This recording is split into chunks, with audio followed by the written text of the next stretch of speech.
Hello YouTube, MFSolution here, and I'm back again in the video, and there's latest news coming in, but this time it's not transfer news coming in, it's transfer news going out. So it's Januzaj to Real Sociedad. So he arrived at Manchester United at the age of 16, and he was dubbed to be the next big thing at Manchester United. Unfortunately, that didn't happen. He didn't really live up to his potential, and he will be allowed to leave this club. And apparently, according to this report, which is of France Football, Adnan Januzaj will be joining Real Sociedad for around £9.7 million. And I think, in my opinion, that's a good move for him, good move for Manchester United, good move for Januzaj, and a good move for Real Sociedad as well, because Adnan Januzaj, he has got a lot of talent, we know that. However, he's not really lived up here, so, whether it be in Spain or France, wherever he goes, he will perform good. And for Real Sociedad, it is a good move because he's very young, so he's got time to develop. But anyway, that's their positive.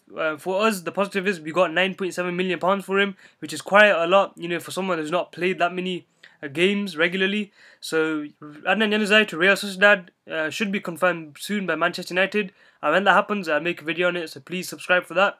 Please like this video, and it's been MFSolution, and I'll see you guys later.